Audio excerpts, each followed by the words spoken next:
একজন মহিলা হঠাৎ একজনের বাড়িতে ঢুকে কিছু একটা জিনিস চুরি করে ফেলে আর সেখানে ধরা পড়ে যায়।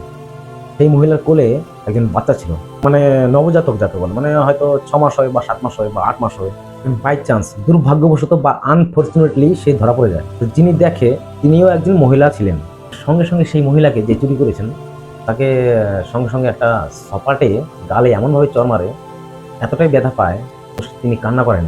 যে মহিলাটা চর মেরেছিলেন সেই ভয়ানক দৃশ্য যে বাচ্চাটা যে কোলে ছিল সে দেখেছিল। তখন কিন্তু বাচ্চাটা এমনভাবে চিৎকার করে উঠেছিল, মানে মনে হচ্ছে বুকের আত্মা মানে এমনভাবে কেঁপে ওঠে যে যে দেখবে সেও কেঁপে উঠবে।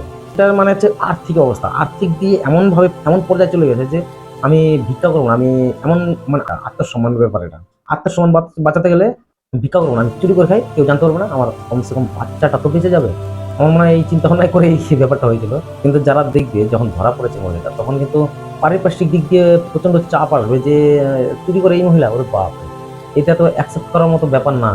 কিন্তু কেন চুরি করছে সেটা কারণ কিন্তু কেউ খুঁজে পায় না পারিপার্শ্বিক দিক দিয়ে।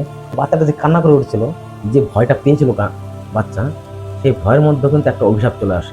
চুরি করেছে তার জন্য এমনভাবে একটা ভয়ানক দৃশ্য দেখালে যে যে চুরি করেছে সে কিন্তু কান্না করেনি, ওই যে কোলে বাচ্চা ছিল বাচ্চা কান্না করে উঠেছে, মানে ভগবান কান্না করে উঠেছে, ওর মধ্যে একজন আত্মা আছে, মানে বাচ্চাটার মধ্যে একটা কিন্তু আত্মা আছে।